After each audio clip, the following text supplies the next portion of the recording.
pessoal, graça e paz, mais um Pod Riso, todas as segundas-feiras, às 19 horas, nós estamos por aqui, trazendo entretenimento e informação e convidados especiais. Nossa proposta é falar de assuntos desafiadores, mas de uma forma leve, bem-humorada e mais do que isso, falar dessa linha tão desafiadora que é a seriedade e o humor, ok? Não ultrapassarmos e entendermos como isso funciona. E hoje, né, temos o privilégio de receber aqui conosco, ela é uma irmã em Cristo, uma psicóloga clínica, certo? Uma amiga, doutora Adriana Lemos. Seja muito bem-vinda, é um prazer recebê-la no Pod Riso. Estamos aqui para edificar vidas das pessoas que estão nos assistindo.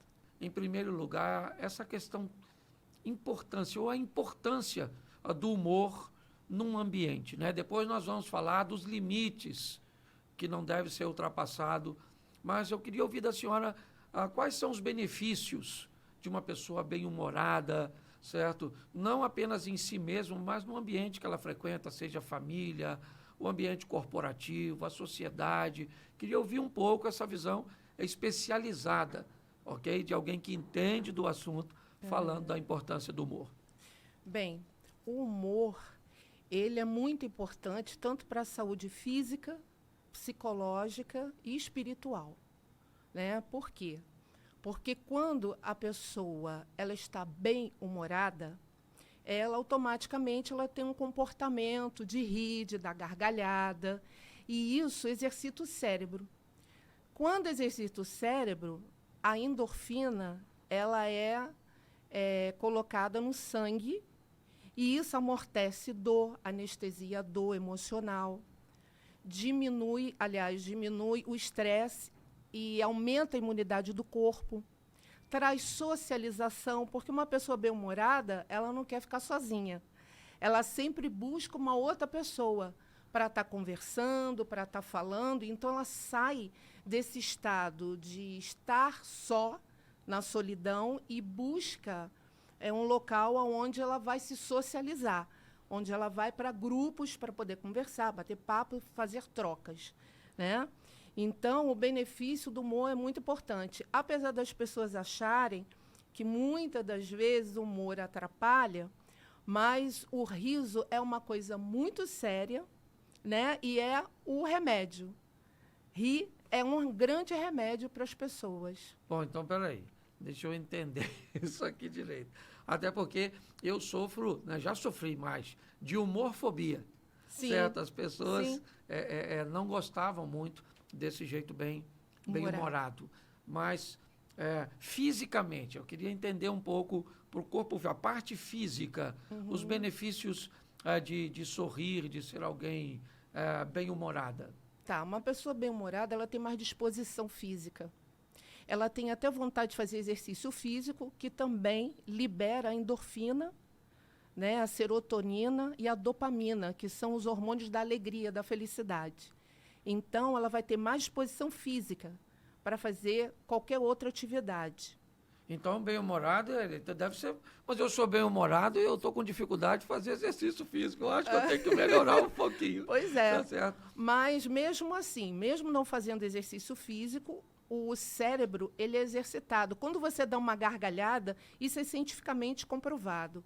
Quando você ri muito, quando você chega a dar uma gargalhada, o cérebro ele é exercitado e você já começa a criar a endorfina, entendeu? A endorfina começa a ser jogada na rede sanguínea. Então, a dor emocional, o abatimento, é um ótimo antidepressivo, ansiolítico natural.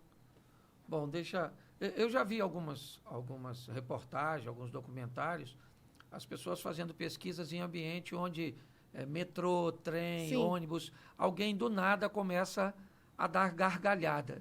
E é só uma questão de tempo. No começo as pessoas ficam desconfortáveis pela gargalhada de um, mas de repente a gargalhada novamente repetida já causa uma expressão de sorriso. E se essa pessoa continuar sorrindo, acaba que todo o ambiente começa a sorrir também, certo? E se algum fenômeno, tem alguma coisa que explica isso, essa coisa contagiante? Quando eu olho uma pessoa bem-humorada rindo muito, é imediato que eu tenho esse desejo de rir também, imitar aquele comportamento. Por isso que diz que a gargalhada, o riso é contagiante. É um funcionamento cerebral que provoca isso, entendeu? Você repetir aquele comportamento que você está olhando da pessoa rir muito e realmente, em pouco tempo, está todo mundo rindo e a gente não sabe nem de quê. Apenas pelo comportamento do outro que está rindo. Então, significa que se eu me associar a alguém bem-humorado, alguém para cima, frequentar esse tipo de ambiente, certo? Ou eu optar pelo contrário, né? Um ambiente de pessoas bem introvertidas, às vezes um pouco carrancudas. Isso pode definir a direção do meu dia, certo? Até a direção das minhas ações? Sim, com certeza. Existe uma coisa chamada escolha. A escolha, você pode escolher se você anda com pessoas bem-humoradas ou com pessoas mal-humoradas. Se eu tenho uma tendência a estar sempre perto de pessoas que reclamam, que murmuram, não são bem-humoradas, aquilo vai me influenciar. Eu vou passar a murmurar. É questão de tempo para eu começar a murmurar, a me depreciar, a minha autoestima ficar baixa, entende? É questão de tempo, porque eu posso tanto imitar um comportamento positivo, que vai elevar minha autoestima, vai me fazer ficar bem-humorada, alegre, feliz, como eu posso também imitar um comportamento negativo, que vai me levar a ter uma baixa autoestima, me sentir mal, e isso interfere na minha alma, nas minhas emoções, né? Porque se eu tenho uma tendência depressiva, posso ficar realmente com uma tristeza prolongada aí, numa depressão, né? E aí, doenças psicossomáticas. A alma que interfere no corpo. Se eu tenho uma depressão, o meu corpo vai ficar debilitado. O meu espírito enfraquece, né? E o meu corpo fica totalmente debilitado e a alma também. É corpo, alma e espírito. Uma coisa interferindo na outra. Tá, mas são escolhas. Ok. Bom, nós entendemos perfeitamente a responsabilidade que temos com os fatos, de estarmos atualizados, certo? Com informações, com aquilo que acontece no Brasil, no mundo, no nosso estado. Então, é muito importante, certo? Mas hoje, boa parte dessas informações só trazem notícias bem negativas, de violência, Sim. certo? E esse ambiente de informação, seja na internet, seja na televisão, filmes, certo? Que me levam a esse ambiente, ok? Ou não, eu opto por ligar minha televisão nessas notícias que nós entendemos, certo? Que são violentas, que puxam as pessoas para baixo. Algumas pessoas que nos assistem, que nos acompanham, podem entender que se abrir sua casa para esse tipo de ambiente, para esse tipo de notícias, certo? Vão conduzir aquela sociedade mesmo que pequenininha do seu lar, seus filhos, sua esposa, a um ambiente emocional bem depreciativo? Bem, eu costumo falar com os meus pacientes que o humor, a alegria e o ânimo, ela é alimentada dia após dia. Você pode alimentar o seu humor diariamente, justamente escolhendo ambientes e situações que vão te levar a ter uma sensação de prazer, de alegria, de leveza. Quando você se expõe, né, a filmes violentos, a só assistir notícias violentas, porque existem pessoas que buscam esse tipo de coisa. Não é você estar num ambiente e, de repente, aparece uma notícia ruim. Você virar as costas para aquilo. Você virar as costas para aquilo. Não é isso, mas existem pessoas que só se alimentam de catástrofe, de coisa negativa, né? Então, essa pessoa, dentro de um ambiente familiar, ela tem o poder de contaminar toda a sua família. Os filhos, a esposa, porque isso vai influenciar no relacionamento.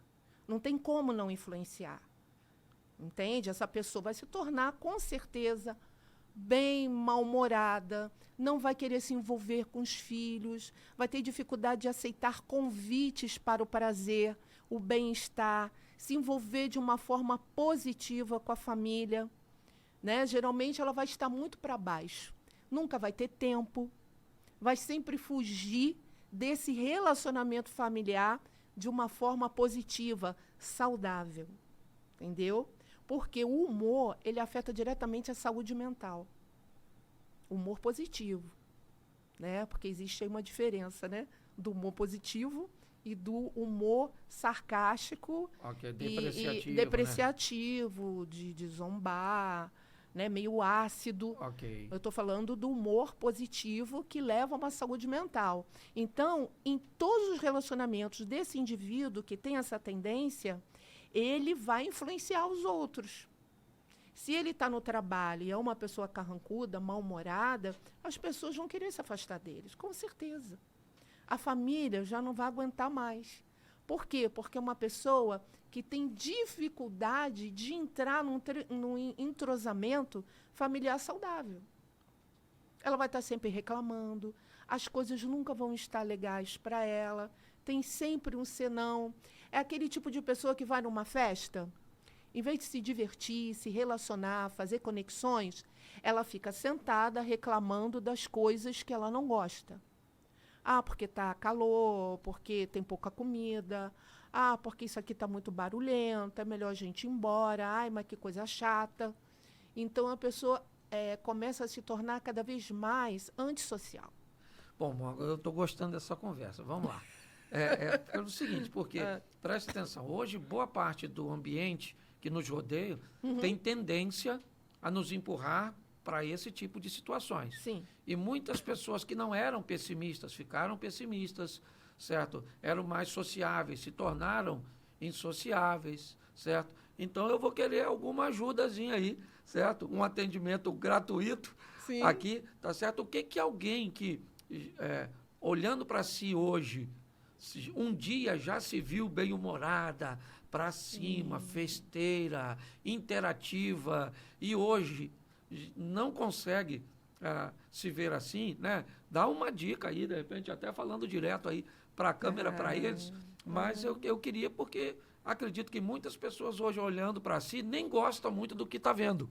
Sim. Preferia aquela pessoa que um dia, certo, foi sociável, foi alegre, estava disponível, tá certo? E hoje não. Como é que a gente pode ajudar? É lógico que é apenas uma dica, uma coisa muito simples. É o que eu mais encontro dentro de consultório.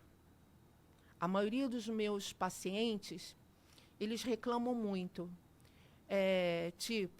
Eu não era assim. Era uma pessoa que gostava de estar em família, era uma pessoa que eu gostava de conversar. E agora eu sinto que eu sou uma pessoa que murmuro muito, que reclamo muito, não tenho mais vontade de fazer coisas que antes para mim era muito prazeroso, né? Então a gente tenta encontrar aí o porquê disso. E muitas das vezes essa resposta vem da falta de ter alimentado o seu bom humor, de ter alimentado esse ânimo que a gente não pode perder. Que a própria palavra diz, no mundo tereis aflições, mas tem de bom ânimo, porque eu venci o mundo. Então, mesmo em meio às aflições, das dificuldades da vida, nós temos que manter o nosso ânimo, alimentar, não deixar que ele morra de fome. Temos que alimentar cada dia esse humor. Como? Como fazer isso? Certo. Buscar ambientes e pessoas que te joguem para cima.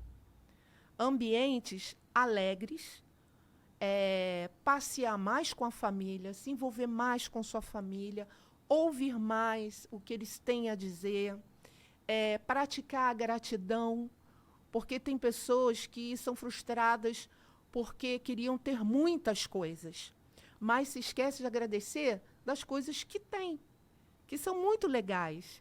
E às vezes você nem utiliza, nem usa aquilo que Deus te dá no presente, as coisas que você tem, para ficar chorando as coisas que você gostaria de ter e não tem. E aí você se torna uma pessoa amarga. Então, para você não se tornar uma pessoa amarga diariamente, como se fosse um remedinho diário. O que hoje eu poderia fazer para o meu bem-estar? O que hoje eu poderia fazer para estar bem com a minha família, para estar bem com os meus amigos, para me sentir melhor? Vai vir alguma coisa. Será que é visitar um amigo? Será que é falar eu te amo para um filho, para a esposa, para o esposo, para alguém? Será que é me comunicar mais? Não sei, alguma coisa em que você vai se sentir melhor. E isso você vai alimentando o teu humor. Assistir filmes engraçados, ouvir pessoas que são animadas, porque aquilo de alguma forma vai te contagiar. Doutora, eu estou aqui, eu ajudo bastante casais, Aham. né? E pelo que eu estou ouvindo, corre o risco de você se casar ou se relacionar inicialmente com alguém hiper-humorado, divertido, sociável, certo? E no decorrer do tempo, todas essas características que fizeram com que ela tivesse interesse por ele ou ele por ela, acabam desaparecendo. Então você acaba encontrando um marido que diz: eu não casei com essa mulher, certo? Ao longo do tempo, essa mulher se tornou, né, alguém totalmente oposta, certo? Então eu escuto muito isso. Ouvindo você falar isso agora, isso me veio assim, muitas pessoas falam em divórcio, falam que o casamento terminou, e quando você vê, elas não conseguem mais encontrar naquela pessoa, né, assim, a outra pessoa que um dia esteve ali e que agora não está mais. Fora essas questões de ambientes, de informações, tem algum outro fator que ao longo da história, né, pode aparecer depois de um tempo, ou somatizado com outras situações, que façam com que o indivíduo tão divertido, que a mulher se apaixonou, porque se ela se apaixonou por um homem divertido, e esse cara divertido, essa foi uma das principais características que ela viu nele, certo? E hoje, depois de 10 anos, esse cara não existe mais, corre o risco, se ela não conseguir resgatar este homem, que um dia esteve lá e que pode voltar, um outro homem, Sim. com aquela característica, ou uma outra mulher, possa se tornar agora um alvo Sim. de uma paixão. É um Né? risco. Fala um pouquinho sobre isso. Na verdade, a gente, quer dizer, pessoas que vêm com esse relato, eu me casei com uma pessoa alegre, bem-humorada, e com o passar do tempo, ela se tornou outra pessoa. Na verdade, não é que ela se tornou outra pessoa, ela ainda continua sendo essa pessoa. E essas qualidades ainda estão dentro dela. Ok. Só que isso foi abafado de alguma forma. Algo aconteceu no meio da caminhada, que Certo. essa pessoa acabou se transformando, né, em outra. Só que não é verdade, né? Ela acaba usando uma máscara, Sim, assim, mas sim. por dentro ela continua sendo aquela pessoa bem-humorada, existe, está lá. Então, o que acontece? Muitas das vezes as pessoas, por não ter esse conhecimento, elas largam de mão. Se transformou, então não quero mais, não é mais a mesma pessoa, então o casamento acaba. Um fator também que pode ocasionar isso são traumas. São algumas coisas emocionais que podem ter afetado essa pessoa, algum trauma, alguma coisa que aconteceu, um estresse pós-traumático, que é um estresse após um trauma, pode fazer com que o comportamento dessa pessoa tenha tido essa transformação, tenha feito ela se tornar uma pessoa mais pesada, mais rígida, mais amarga, mais parada, mais solitária, não querendo sair de casa, que cobre mais exigente, quando antes não era assim. Então, a pergunta que deveria ser feita aos casais é: aonde nós nos perdemos, o que aconteceu, vamos tentar encontrar o fio da meada para que essas coisas boas que ainda existem dentro de você, mas que foi de alguma forma abafado, venha à tona, comece a aparecer. Agora, é um processo, não é um estalar de dedos, porque se a pessoa acabou se transformando em algo que ela não era, não foi da noite para o dia. Só que eles não perceberam. Não perceberam que, aos poucos, isso foi se transformando, porque é um processo.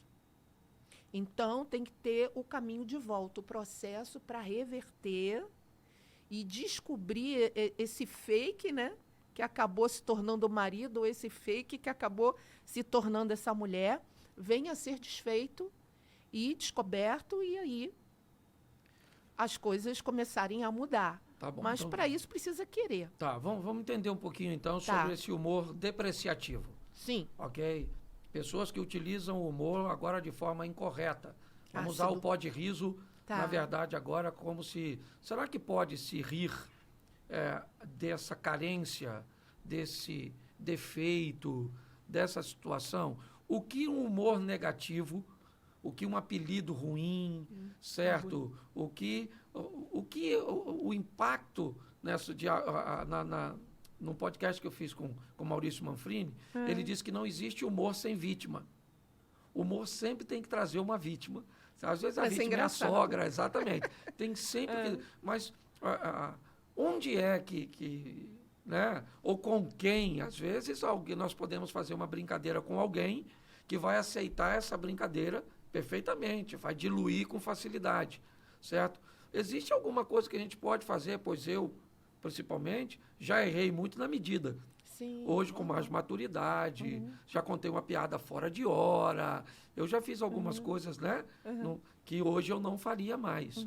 Mas eu queria falar um pouquinho desse meio que não pode o riso. Sim. Onde seria o limite de uma brincadeira? Sim. Como identificar se tem alguma forma de fazermos isso? Tá.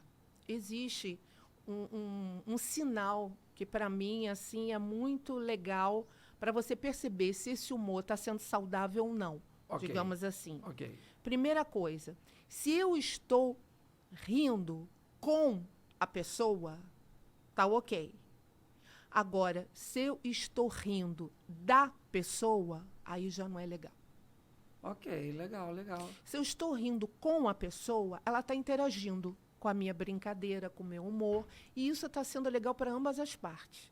Ok. Né? Eu estou incentivando essa pessoa a ser bem-humorada, né? A se sentir bem, sentir prazer, estar bem comigo no nosso relacionamento. Então, ela vai me responder de uma forma favorável.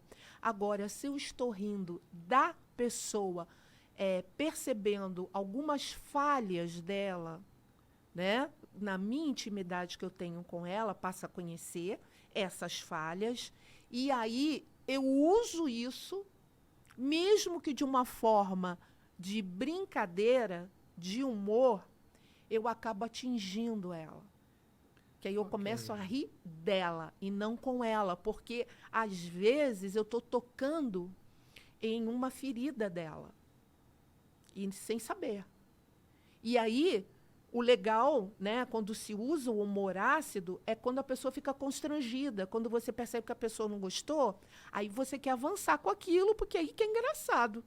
Sim. Porque se a pessoa não ligar, rir junto, que é a graça que tem. Né?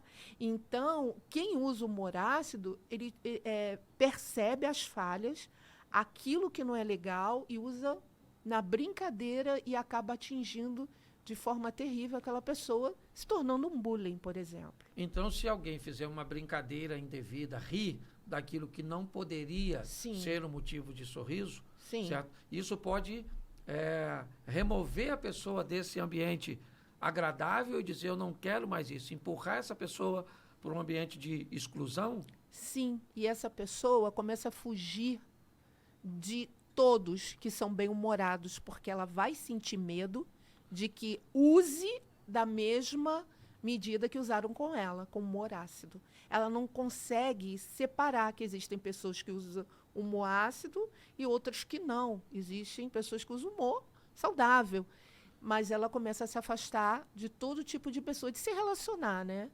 Aí cria uma fobia social, muitas vezes. Pessoas que têm medo de se socializar por medo de se expor e que as pessoas as exponham, entendeu? Com seus defeitos. Aí a fobia social. Elas se isolam. Olha aqui agora, nesse ambiente né, de brincar, Sim. tem uma coisa que eu falo muito, né? Eu falo com um público muito grande, e uma das coisas que eu mais uso é o bom senso, que me dá a capacidade de olhar para o rosto da pessoa e fazer uma leitura, se o sorriso dela é um sorriso de fato ou ela só está rindo para não demonstrar tanta dor, tanta vergonha, certo? Muitas pessoas não conseguem fazer muito bem essa leitura. E talvez por não fazer isso, elas acabam continuando, certo? Então, me parece que fazer a leitura do ambiente, né, olhar para a pessoa, eu gostei muito disso, eu estou rindo com você. Fizemos uma brincadeira e vamos rir juntos. Vamos rir da juntos. mancha na sua roupa, Isso. certo? Se você tropeçou, de aconteceu, né, entornou alguma coisa em você, tá certo? Mas fazer essa leitura, eu gostei muito disso. Agora, eu queria entender um pouco, nós somos, né, cristãos, pessoas, o que é que o bom humor, né, traz de benefícios para essa questão emocional, espiritual, essa linha tão assim, né, tão tênue entre essas duas partes do ser humano. Nós já vimos a física, já vimos um pouco a emocional, mas eu queria entender, porque você lida com isso no consultório. Sim. Tá certo? Então, como é que você faz para entender que alguém, que você é uma profissional da área da saúde, então não pode misturar as coisas, apesar de ser cristã, certo? Mas você tem uma visão. Tem uma leitura. Dos dois lados. Sim. Como é que você consegue ver isso e como o humor pode ajudar as pessoas a manter esse astral espiritual para cima? Sim. Eu atendo cristãos e não cristãos. Ok. E o que eu percebo, né? Inclusive, eu falo muito sobre isso. Os cristãos, eles têm um desenvolvimento maior no seu tratamento do que o não cristão. Por quê? Porque eles vão numa fonte que o não cristão não consegue ir. Ele tem uma fonte, que é a fonte da água viva, que é o Senhor. Ok. Ele conhece a palavra, de alguma forma.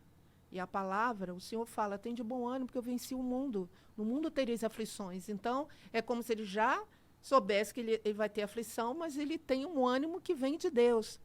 A alegria do Senhor é minha força. Está em Neemias. A alegria do Senhor é minha força. Então, é um Deus que fala o tempo todo que eu preciso ser alegre. Que a palavra dele me remete sempre à alegria. Então, a imagem que se faz é de um Deus alegre, não de um Deus rígido, que pune, mas de um Deus alegre. Consegue fazer essa imagem de Deus. Então, eles desenvolvem o humor mesmo frente às aflições, às circunstâncias ruins da vida. Porque alegria e tristeza faz parte da vida do ser humano. Agora, o prolongar da tristeza é que aí já é outra coisa. Por exemplo, uma pessoa ela pode passar um luto tendo ânimo. Okay. Ela pode viver o luto, a tristeza dela, o choro dela, ter aquele momento em que ela precisa realmente expor aquela dor, mas, paralelamente, existe uma vida a ser vivida. Ok. Com família, com filhos, a vida continua, né? Certo. E aí, se ela tem a força de Deus, essa ligação com Deus, é totalmente diferente. Ela se sente apoiada, é incrível. Porque isso, eu já tenho mais de 30 anos de consultório, é uma coisa que eu vejo que os cristãos, eles têm mais resiliência, mais resistência aos dias maus, digamos assim. Eles conseguem manter o ânimo, o bom humor. Bom, agora deixa eu entrar meio que no lado profissional aí da história. Ao longo de tantos anos aí, certo? Oferecendo aconselhamento, ferramentas. Sim. Já deve ter ouvido muita história engraçada. Aquela história que durante a narrativa dá vontade de começar a rir da situação. Certo? Depois nós temos um quadro aqui ainda, mas eu queria já dar uma aguçada nisso aí. Lembra de alguma coisa, aquela coisa, né? Eu espero que as pessoas que estejam vendo entendam que ela não está falando de você. Tá certo? Exatamente. Você está contando uma história, não tem o Que nome com de ninguém. certeza eles vão alguém assistir. pode assistir, né? Mas, assim, deve vir muitas histórias engraçadas, certo? Alguma coisa que as pessoas, por algum motivo, transformaram num problemão e era uma coisa muito simples. Tem alguma coisa que você lembra, assim, que deu vontade de dar uma boa gargalhada? A terapia estava de lá para cá, tá certo? Fala com a gente. Olha, teve um caso que eu achei assim muito engraçado, já tem um bom tempo, então nenhum paciente atual. Uma senhora, ela estava em conflito no seu casamento. E nisso ela se aborreceu demais com o marido e pediu para ele ir embora. Você vai embora e você vai embora hoje. Ela me contando, sabe? Certo. Você vai embora hoje. E ela fazia todo o teatro. Ela levantava da cadeira. Doutora, eu fiz assim, falei assim. Então, daí já começa um negócio. Sim, e eu tendo que me controlar. Porque estava hilário o negócio. Sim. Aí ela falando, olha, você vai embora assim. Você está pensando o quê? Eu já descobri tudo e você vai embora. Eu falei, eu não vou, a casa é minha, eu não vou. Aí ela, tudo bem, você não quer ir não? Então tá legal. Olha a ideia dela. Ela pegou uma chaleira, encheu d'água, botou no fogão para ferver e falou assim, se você não for, quando você for dormir, eu vou colocar água fervendo no teu ouvido. Eu já ouvi essa história, não dela, O cara pegou tudo e se mandou. Vai que, né? Eu não aguentei, né? Foi. E eu falei, doutor, eu fiz mesmo, não me arrependa. E só assim ele foi embora. Bom, eu tenho muitas perguntas para fazer, até porque uma das propostas do Pode Riso é realmente estabelecer essa linha, certo? Do engraçado com situações desafiadoras, ok? Hoje, muitas pessoas têm abandonado a fé, ok? A ausência de resistência nesse ambiente por levar tudo ao pé da letra, certo? E hoje, nos púlpitos, inevitavelmente, assim como eu, muitas pessoas têm buscado levar o evangelho de uma forma mais leve. Sim. E, inevitavelmente, isso é um grande perigo, porque nós usamos uma palavra de vida eterna, Sim. altamente poderosa, tá certo? Para nos comunicarmos com pessoas. E se fizermos isso da forma errada, primeiro, certo? Nós vamos criar um problema para Deus, de tratar de uma forma irreverente no mau sentido, tá certo? Então, a senhora enxerga, né, hoje, nos altares das igrejas, principalmente hoje, não estou fazendo nenhuma denúncia nem nada, em ambientes pentecostais, onde movimentos, ações acabam se tornando altamente hilárias, absurdas, certo? De manifestações espirituais.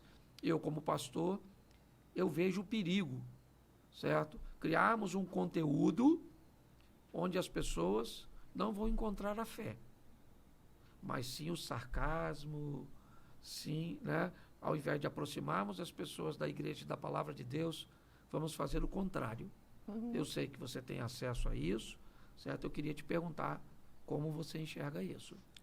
Infelizmente existe pastores, ministros que usam o púlpito como entretenimento apenas, né? E isso é claro, e as pessoas acabam adoecendo, e aquelas que são mais conscientes acabam saindo e buscando lugares mais saudáveis espiritualmente, aonde se prega verdadeiramente a palavra.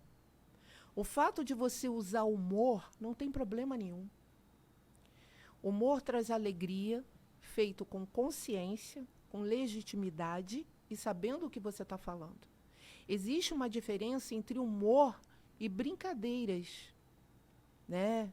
Brincadeiras bizarras, brincadeiras que não tem nada a ver, né, com o contexto, e que essas sim é que trazem esse tipo de problema. O humor verdadeiro não. entendeu? Você pode usar, porque o humor é um dos meios de você poder pregar a palavra, evangelizar. É um meio criativo, é um modo criativo de levar a palavra, de evangelizar, ao meu ver, eu vejo assim. Agora, só que tem pessoas que não usam o humor de uma forma criativa, e sim de uma forma manipulativa.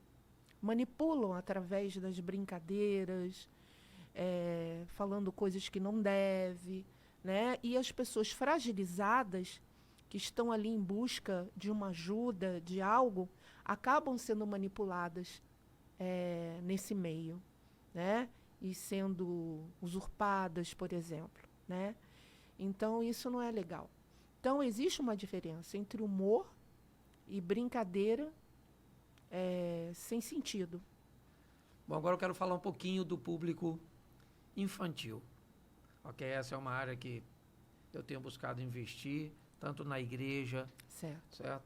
E a importância da emoção, dos limites dessas crianças.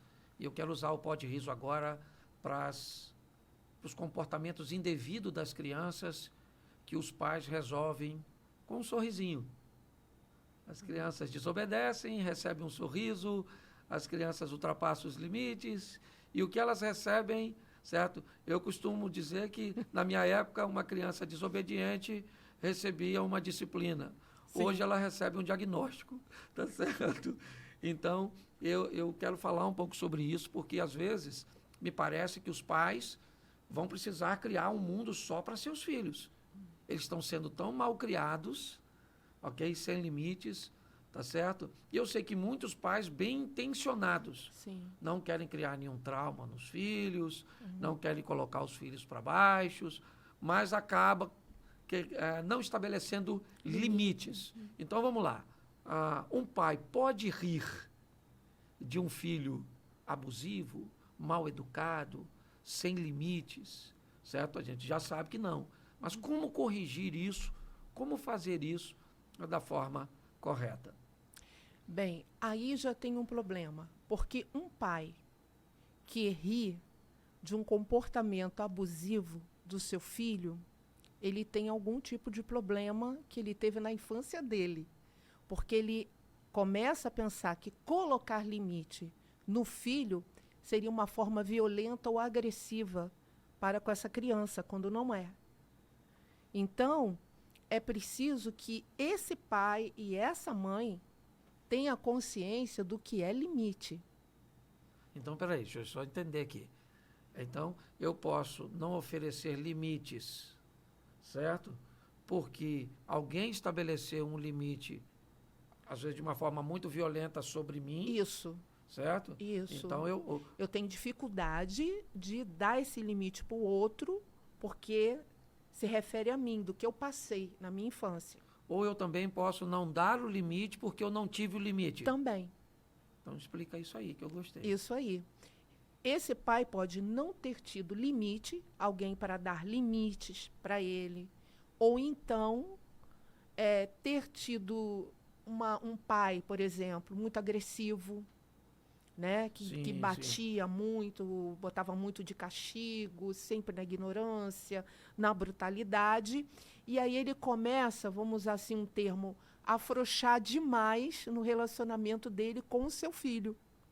Ele pode ter essa dificuldade, ou por ausência, ou por um limite, digamos assim, muito violento, uma educação muito violenta que ele recebeu.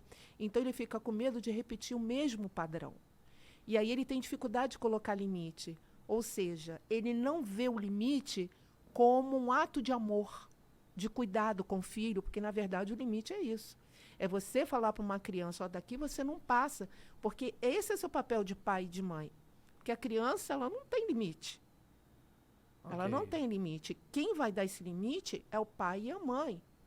Que vai falar, daqui não passa. Por quê? Por causa disso, disso, disso. Não. Dizer não. Não é não negocia. Porque criança é muito esperta. Ela faz jogo com o pai e a mãe. Se a criança percebe que o pai deixa tudo que ela quer, ela vai com jeitinho, o pai deixa. A mãe já quer botar mais limite, segurar mais ou vice-versa, ela vai tentar manipular isso aí e jogar um contra o outro. Ok. E às vezes os pais não têm sabedoria aí e conversa na frente do filho. Discutem na frente Sobre do o filho limite que sobre quer o limite que vai oferecer. A criança já pegou. E aí ela usa isso aí para trazer uma manipulação no ambiente. Entendeu? É porque eu vejo muito isso. O sorriso de um pai que não sabe o que vai fazer. Sim. O filho fez algo que não deveria fazer. Ele diz para o filho que não pode fazer pela segunda ou pela terceira Sim. vez. E o filho não faz. Então ele não sabe o que vai fazer. Ele acaba dando aquele sorrisinho. É Certo? criança. Exatamente. Ele é desse jeito, É. assim mesmo. Então vamos lá.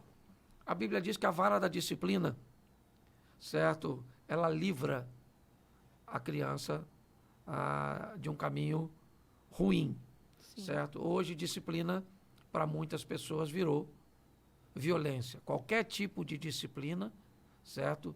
Vira uma violência.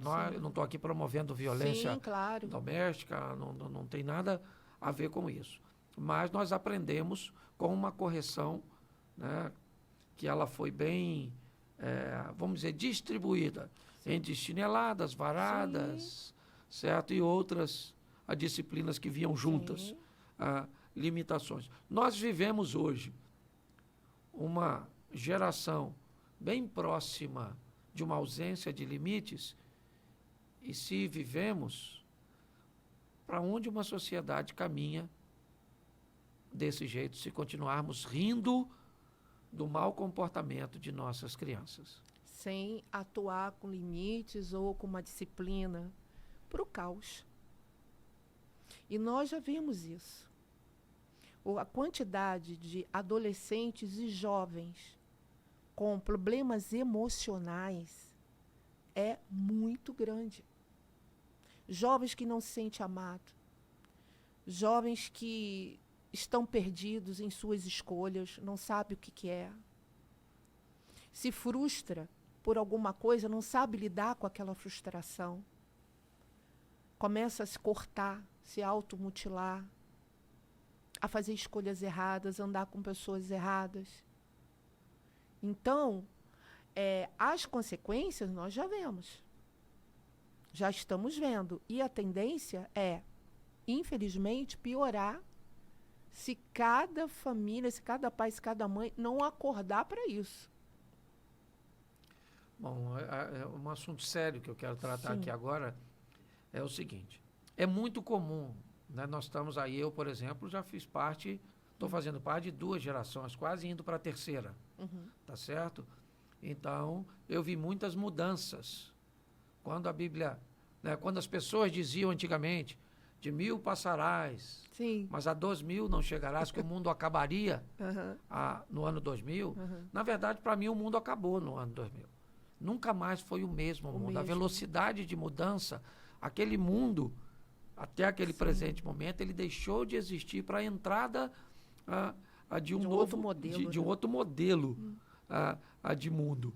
E é muito comum as pessoas mais resistentes ou menos afetadas por esse ambiente sorrirem,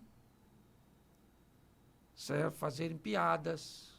Por exemplo, você tem 2 filhos criados no mesmo ambiente. Vamos supor, os 2 rapazes eram alcoólatras. O pai era alcoólatra e criou 2 filhos gêmeos. Um filho, certo, se tornou alcoólatra porque o pai era alcoólatra. O outro filho nunca botou o álcool na boca, exatamente porque o pai era alcoólatra. Inevitavelmente, certo? Não só falando de alcoolismo, mas de responsabilidade. Sim. É muito comum numa família nós rirmos de alguém que foi criado no mesmo ambiente que eu e acabou fracassando. Certo? Então essa pessoa vira piada. Isso é um irresponsável, não gosta de trabalhar, é um preguiçoso. Mas acontecia isso, mas eu também estava aqui. Certo? E não traí minha mulher, eu nunca fiz isso. Inevitavelmente nós acabamos sorrindo. Pode sorrir disso, certo? Por que é que isso acontece? Algumas pessoas se tornam verdadeiros sobreviventes em ambientes de caos e outras com o mesmo DNA, com o mesmo pai, certo? Como eu disse, se fossem irmãos com 5, 6 anos de diferença, nós diríamos que eles fizeram parte, certo, de companhia diferente, mas são gêmeos. Como é que a gente pode levar isso mais a sério? Porque eu já fiz muita piada disso, certo? E já vi muita gente brincar com essa situação. Isso aí é um sem vergonha, porque não tem justificativa isso. Como é que funciona um pouco isso? Existe um fator muito interessante que também pode ocasionar isso aí que você está falando, né? De 2 filhos na mesma família, pode ser gêmeos, um desenvolver um comportamento, o outro desenvolver outro tipo de comportamento. É porque, às vezes, numa família, uma criança, por exemplo, uma família que tenha 5 filhos, 2 filhos, 3 filhos, mais de um filho, um é escolhido para ser o bode expiatório da família. Sobre ele é lançado todas as culpas, tudo aquilo, a nível inconsciente, é claro, tá? Certo. E ele carrega isso. O outro não. De alguma forma, há uma proteção do outro e o outro vai ser o escolhido para ser o bode expiatório da família. Há uma frustração. Eu trabalhei 15 anos com crianças. Depois, fiquei só com adolescente para cima. Porque eu, particularmente, me sentia muito frustrada, porque nós trabalhávamos com a criança, num ambiente todo próprio para ela, fazia um trabalho, chamava os pais e tal. Quando a criança ia do consultório, ela saiu super bem. Aí ia para a família, e quando voltava mal e tal. E nós vimos que o problema não estava na criança, mas estava na família. A família escondia o conflito, o problema deles, através da doença da criança. Então, a criança era um bode expiatório. Então, isso pode acontecer. E aí vira o quê? Vira, de repente, um adulto revoltado, que nada dá certo. E as pessoas já falam, aí isso aí não vai dar em nada. E às vezes tem as comparações também, que pior ainda. Tá vendo? Seu irmão, olha a nota que ele tirou. Olha só, quanto que ele tirou. Você é um burro, o outro é inteligente. Se não é com o irmão, é com o primo. Ó, seu primo só tira nota boa, tem a mesma idade que você não. Você é um cabeção, você não consegue nada. Então começa a se falar de uma forma muito pesada para essa criança. Ela ouve. Por exemplo, uma vez eu atendi uma criança e eu pedi para ela fazer um desenho. Eu falei, você vai fazer o seu desenho, depois você vai fazer o desenho da sua família. Ela devia ter mais ou menos 4, 5 aninhos. Aí ela fez o desenho dela. Aí pintou bonitinho. Aí eu falei, esse aqui é quem? Aí eu falei, esse sou eu. Aí eu reparei que na cabecinha ele botou 2 orelhas. Aí eu falei, você tá com 2 orelhinhas aqui? Aí ele falou, tia. Eu falei, por quê? Porque meu pai só me chama de burro. Com 5 aninhos. Entendeu? Nossa. E quando ele foi fazer o desenho da família, ele fez o pai bem grande, porque ele admirava esse pai, né? Mostrava autoridade, e sendo o primeiro que ele fez da filazinha do desenho. Depois, logo em seguida, veio a mãe, mais forte, porém mais baixa, os irmãozinhos e ele totalmente afastado. Ele não se colocou, ele não se integrou na família, ele se colocou afastado. Então ele estava revelando ali no desenho lúdico, né, uma brincadeira lúdica, sim. O sentimento dele frente à família e como ele era visto nessa família. Então, vamos supor, essa criança, se não houve uma mudança, né, do tratamento, uma motivação, ou alguém substituto, um tio, um avô, que venha substituir para dar um reforço, um apoio, ela vai ser aquilo que falaram para ela, um incapaz. Então, se torna um adulto que quer fazer as coisas e não consegue, nunca termina o que acaba, Então, vem N comportamentos aí que vai identificar isso. Doutor, nós já estamos quase chegando no final, Uhum. mas eu tenho uma pergunta agora também, para mim, muito pertinente. Eu também já ouvi que humoristas e pessoas que trabalham nessa área do humor, com sorriso, certo? Eles têm uma tendência muito grande a enfrentar o oposto. A, em algum momento da sua caminhada, né, poder enfrentar uma crise, certo? Até eu não vou usar o nome aqui, porque eu acho que um ator que eu admirava demais, Sim. fez comédias extraordinárias, certo? Acabou sendo colocado sobre ele um suicídio, tá certo? Existe realmente essa coisa, esse perigo que algumas pessoas muito bem-humoradas precisam respeitar, entender quando pode acender. Eu mesmo enfrentei certo? Uma depressão, mas existe um limite. Isso é verdadeiro ou é um mito, é algo que não é comprovado? Não, isso é verdadeiro. Qualquer pessoa está suscetível a ter uma crise emocional, né? E pode levar a níveis profundos de uma ansiedade exagerada, uma depressão profunda. Isso ninguém está livre disso, né? Mesmo os bem-humorados, os humoristas também podem passar por isso, né? Só que, mesmo sendo humorista e tendo essa tendência a trazer o humor para as pessoas, ele não pode esquecer que ele é uma pessoa e que ele também tem os limites, também tem as demandas dele. E ele, porque muitas vezes a pessoa acha assim, eu tenho bastante humor, então vai empurrando com a barriga alguns conflitos que começam a aparecer na sua vida e não resolve isso. Aí, quando chega a um patamar em que a alma já está entulhada, aí vem a crise. E, às vezes, até um suicídio. E isso ocorre, mas também ocorre aquelas pessoas que usam o humor somente como uma prática artística, mas, no fundo, não é nada humorado. Ele usa a máscara de humor, desenha um sorriso, mas por trás daquilo não existe realmente humor, uma alegria, sabe, que sai da alma genuinamente. É apenas um personagem artístico. Então, isso existe. O que essas pessoas têm que entender é o que está acontecendo com elas. Quem é ela no meio disso tudo, desse humor?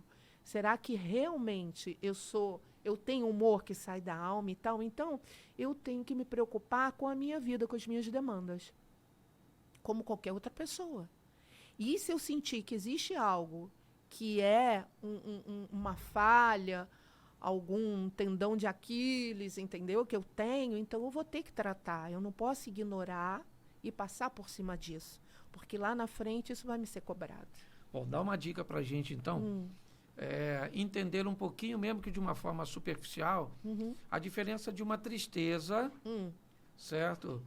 Para um ambiente que está se desenvolvendo por uma depressão. Tá. Quanto tempo seria isso? Certo. Que tipo?